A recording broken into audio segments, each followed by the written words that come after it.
sí como representación, porque se dirigen las oraciones a Dios, y Dios, naturalmente, es el autor de los bienes y los males de esta tierra y aparece muchas veces. Aparece, por ejemplo, como vengador, como algo que venga, que tiene venganza, un poco como el Antiguo Testamento. Aparecen varias novelas, yo que sé, desde luego, en Blasco, claro, el ateo por definición, en La Araña Negra, que es una novela muy anticlerical, pero también aparece en Fortuna Tejadinda, una vez más, o en Armando Palacio Valdés, Dios como una entidad que se venga.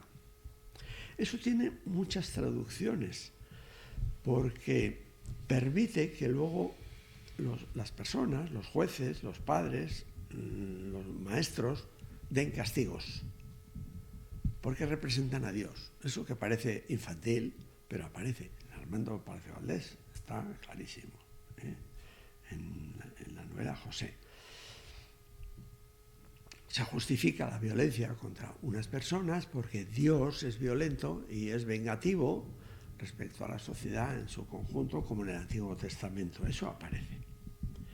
Pero también Dios puede aparecer como aliado, incluso de una prostituta, bueno, de una mujer casquivana, vamos a decir así, que dice, fijaros qué argumento, nos han dicho amar a Dios sobre todas las cosas, dice, pero no sobre todos los hombres. O sea, Dios sobre todas las cosas, sí, pero los hombres hay que amarlos más. Bueno, sí, es un poco, es de Picón, Octavio Picón, que es un, bueno, autor menor, si se quiere, pero muy prolífico y que tiene obras muy interesantes. Dios aparece también en los momentos de conversión en una dirección o en otra. Es decir, un personaje que es un libertino pues se convierte en un cristiano modélico, o un cristiano modélico se hace libertino.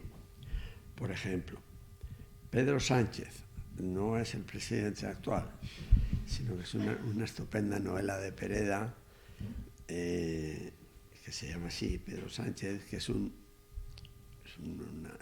habitante de las montañas de Pereda, de Santander, ahora decimos Cantabria, entonces no se decía Cantabria, se decía la montaña, de una aldea de la montaña, pues un hombre muy religioso y con éxtasis místico, incluso, en fin, un místico.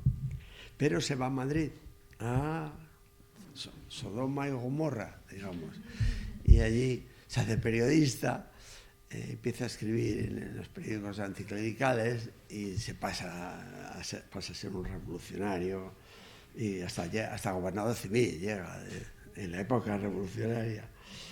Pues Pedro Sánchez, claro, ve a Dios como un aliado de su vida, ¿no? Una vida mística y después una vida libertina y Dios va con él. Los ateos ven, claro está, a Dios como enemigo. Por eso digo que el ateo no es el indiferente. No, los indiferentes no aparecen aquí. No. Los ateos aparecen, pero Dios está presente como enemigo, al que hay que desbancar, al que hay que... Y está bien que utilicen la palabra ateo, porque Dios está con ellos negativamente. Por ejemplo, en Julián Zugazagoitia, ya en los años 30, socialista, Blasco Ibáñez en La bodega, es una novela fantástica, extraordinaria, de la bodega de Jerez, aunque lo pone con otro nombre, pero es La bodega de Jerez, perdón, de Domecq, en Jerez de la Frontera. Y de una parte social, de huelgas y todo eso, pero al mismo tiempo la idea de que los Domecq, como la clase alta, se identifica con los ricos, pues claro, los obreros están contra los ricos y contra Dios, que está de parte de los ricos, eso está muy claro. Pero también esta crítica de que Dios está con los ricos y por lo tanto no nos gusta mucho, está en un autor como Manuel Bueno, un autor que a mí me encanta, que desgraciadamente ha desaparecido del mapa. ¿Por qué? Porque lo fusilaron. Los republicanos nada más entran en la guerra, al mismo tiempo que Lorca. Pero como Lorca lo fusilaron los nacionales, pues Lorca es una gran figura. Manuel Bueno, que es de la generación del 98. Sin embargo, incluso en el libro seminal de Lenin Targo sobre la generación del 98 apenas aparece. Digamos que es curioso cómo se borra en la historia, como en lo de Orwell, ¿no? Se va borrando los recuerdos. Y hoy Manuel Bueno no le dice nada a nadie, es un gran novelista. Él estuvo cerca de don Miguel Primo Rivera y también de su hijo José Antonio Primo Rivera. Y por esa razón lo fusilaron, claro, en los primeros días del alzamiento. Y tiene muy poca producción de novelas, pero sí de artículos. Él sobre todo fue un periodista que escribió miles de artículos y es muy característico de la generación del 98. Hago un paréntesis porque es muy parecido. El Ramiro de Maeztu, también de la generación del 98, fue fusilado al mismo tiempo que Bueno, en Madrid, en este caso, y ha desaparecido. Solo queda como título de un instituto, pero ya no se darán homenajes a Ramiro de Maeztu y fue una gran personalidad, en fin. Pero, pues eso, lo fusilaron los republicanos. Bueno, cierro un poco este paréntesis de los fusilamientos. Lo interesante es que en esto de la religiosidad lo que nos aparece continuamente es una dialéctica, un conflicto continuo de las dos Españas.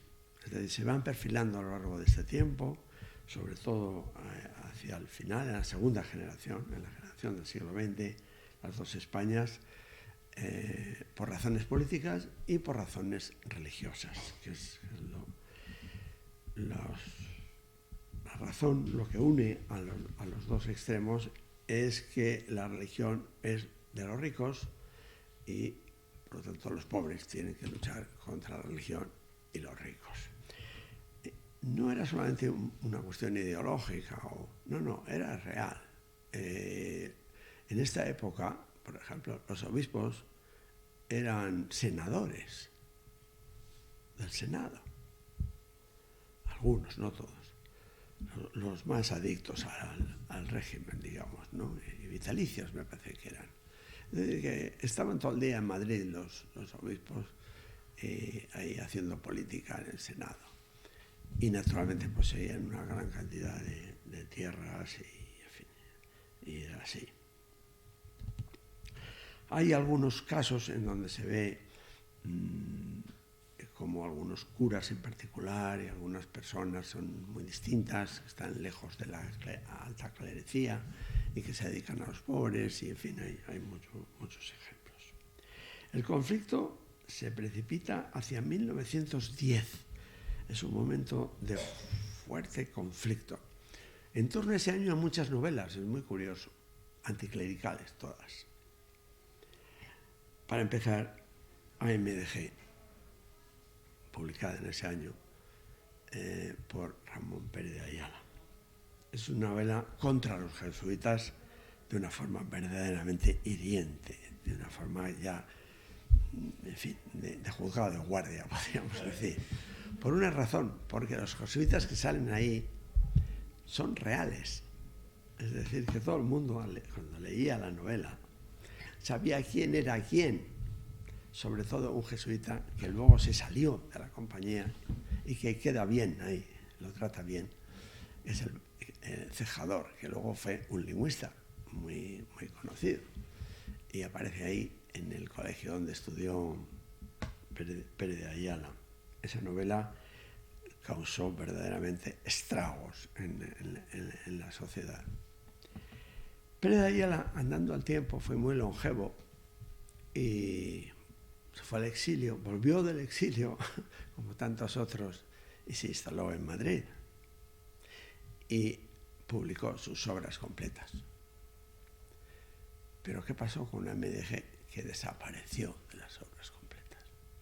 Es un caso de cobardía intelectual, del cual yo no recuerdo más que ese otro de Laín que citaba, que quitó una obra de sus obras completas. Pues este es otro. Se eliminó. Tanto, cuando yo era estudiante, me acuerdo que Marabal padre, claro, José Antonio Marabal, nos recomendaba que leyéramos a MDG, porque era fundamental para entender el problema del clericalismo, el anticlericalismo y todo eso. No hubo manera de leerlo, no existía. No solamente no se había editado, sino que lo habían retirado de las bibliotecas. Entonces uno pedía este libro y no estaba en ninguna biblioteca. En la Biblioteca Nacional, la biblioteca del Ayuntamiento, de la facultad, de lo que sea, no existía. Tanto es así que yo me quedé sin leer a MDG hasta años después que se volvió a reeditar. Ya muerto Pérez de Ayala, desde luego. Por otro lado, es muy ingenuo. Leído hoy, es de un ingenuo. Por ejemplo, acusa a los jesuitas de crueles. Claro, hoy nos parece un poco como crueles, porque pegaban con una regla, pero es que pegaban todos los maestros. Es decir, la famosa crueldad de los jesuitas no es tal si entendemos cómo era la situación del momento. Los internados del momento fueron seminarios. Hay un seminario de Vitoria que relata Pío Baroja, en que también es de una crueldad. Pero es que eran todas las instituciones de internados, que se llama técnicamente, eran muy crueles. Y esta es particularmente cruel.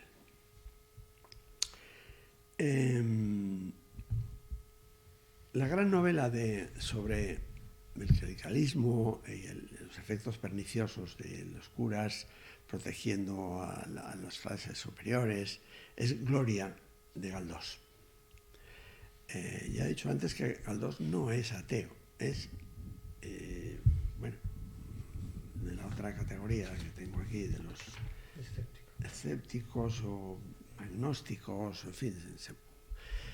Él tiene mucho respeto por la religión. O sea, la religión continuamente en Galdós, con cierto tono más o menos crítico en algunos casos, pero en este caso de Gloria es particularmente fuerte. Es como en un pueblo se organiza para hundir a un judío que llega allí, que naufraga, es una cosa un poco folletinesca, pero bueno, naufraga en un pueblo del norte de España y le hacen la vida imposible en fin, terrible. Un año después, 2 años después, Pereda publica De tal palo hasta tal astilla, con el mismo tema, pero al revés, es diciendo que la sociedad es muy tolerante y que, es decir, son 2 novelas que hay que leerlas así, uno a favor y otro en contra de la tolerancia o intolerancia de la Iglesia